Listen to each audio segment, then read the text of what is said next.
বাবা একজন সফল খামারি। বাবার সফলতার গল্পে উদ্বুদ্ধ হয়ে নওগাঁর নিয়ামতপুরে গড়ে তুলেছেন আতিক এগ্রো ফার্ম লিমিটেড। বছরখানেক আগে শুরু করা খামারে বর্তমানে রয়েছে প্রায় 4,000 মিশরীয় ফাউমি জাতের মুরগি।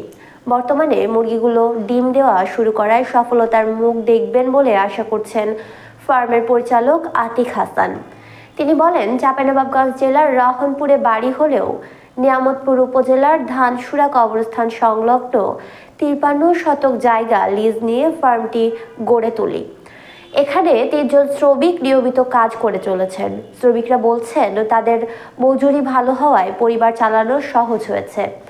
বাবা আলহাজ এরফান আলী ছেলের উজ্জ্বল ভবিষ্যৎ কামনা করে বলেন, আমাদের ছেলে যেভাবে পরিশ্রম করছে তাতে সফলতার মুখ দেখবেন বলে জানান তিনি। উপজেলা প্রাণী সম্পদ কর্মকর্তা আব্দুল লতিফ বলেন, আতিক এগ্রো ফার্মটি চমৎকার লোকেশনে গড়ে উঠেছে।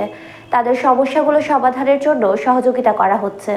তিনি এ ধরনের উদ্যোগকে সাধুবাদ জানিয়ে বলেন, ব্যক্তি উদ্যোগে এ ধরনের ফার্ম হলে অর্থনৈতিক দিক থেকে এলাকার লোকজন স্বাবলম্বী হবে।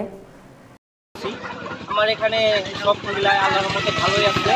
আমার দিনকাল ভালোই চলছে। এখানে আমার ভালো একটা কাজের কর্মসংস্থান হয়েছে, যার ফলে আমি আমার পরিবার এবং সব কিছু স্বাচ্ছন্দ্যভাবেই চালাতে পারছি।